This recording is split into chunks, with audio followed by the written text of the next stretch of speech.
Moving forward to Mountain West After Dark, the absolute pinnacle of college football before Tuesday night maction. This is the best we got right now. We have Boise State, a 7-point favorite on the road at San Diego State. This game carries an over-under of 45.5 points. Kicks off at 10:30 p.m. Eastern. For those East Coasters like me, you definitely need a bonus cup of coffee on a Friday night here as it kicks off on CBS Sports Network. Again, right where the Mountain West should be, I think. Boise State, interestingly, has won has won their last 8 Mountain West road openers. Again, not really actionable. It's a trend, but I thought it was interesting enough. At least they come prepared for these conference openers on the road. Their running back, George Halani, he's missed the past 2 weeks. He got banged up in week 1. This backup, Ashton Genty, he has been really good in his absence. He has 6 total touchdowns as a running back, mind you, 14 receptions for 263 yards and 2 receiving touchdowns. So a versatile athlete that really stretches the field. He's just been terrific for the Broncos. I was really excited to watch Taylor Green this year. He was one of my preseason just darlings. I was so excited to see him play football.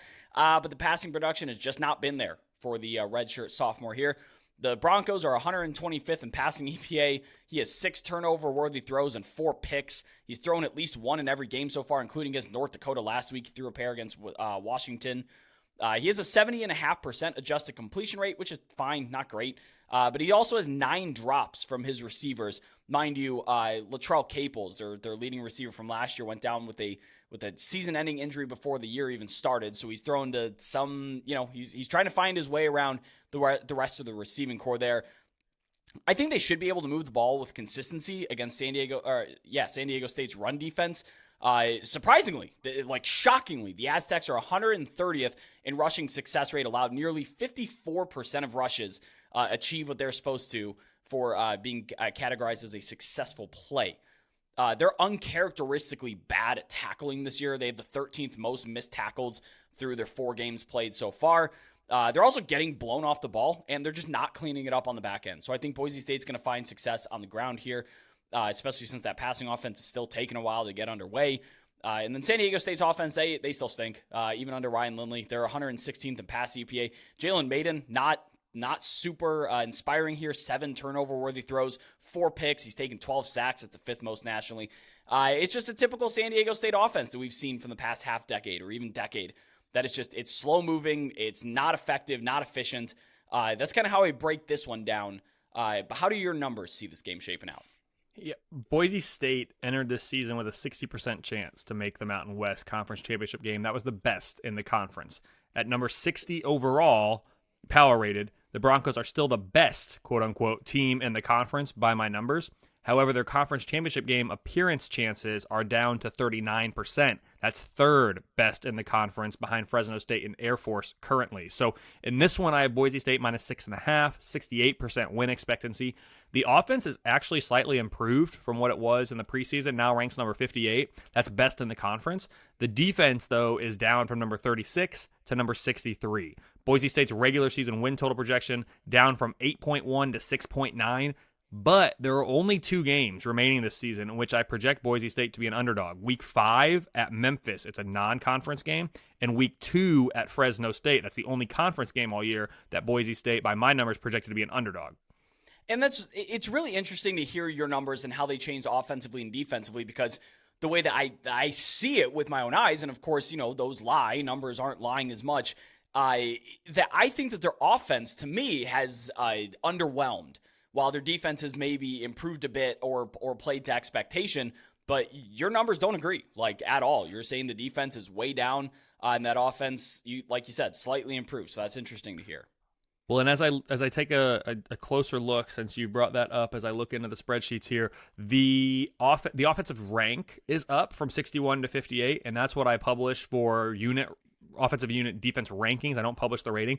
Their actual rating is down slightly, so I'll give you that. Even though the ranking is up, the rating is down. The defense, part of it is, Brett, and maybe it's a misprojection on my part. Maybe coming into the year, I thought Boise State's defense was going to be better than your eyes thought, or than you thought with your opinion.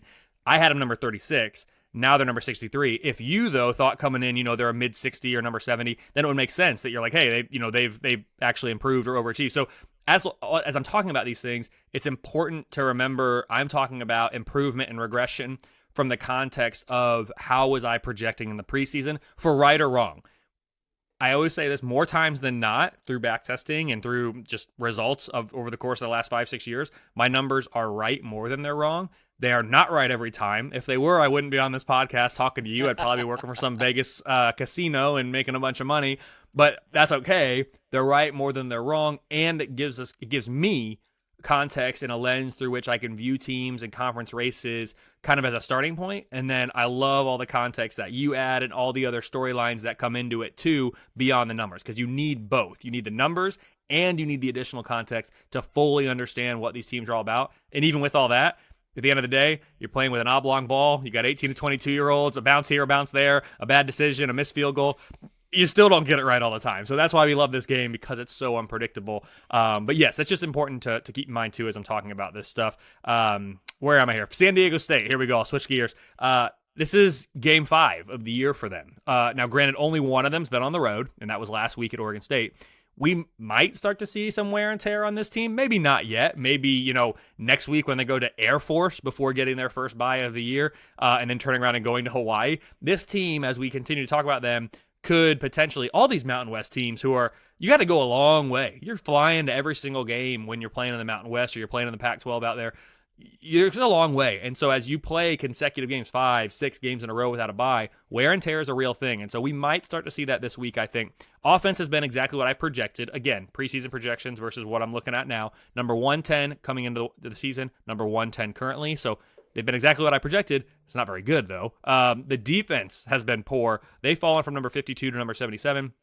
Coming off back-to-back games against Pac-12 opponents, the Aztecs are not going to be intimidated in this one, but I do give the Broncos the edge on both sides of the ball here. It's been pretty cut and dry for San Diego State so far this year. They've beaten the teams in which they were favored to beat, and they've lost to the teams where they were the underdog. So it's funny how that works out sometimes with teams, other times not so much, as I talked about with Purdue earlier. But it has worked out that way for San Diego State this year. I have Boise State minus 6.5. It's a 32% chance San Diego State pulls off the upset win at home.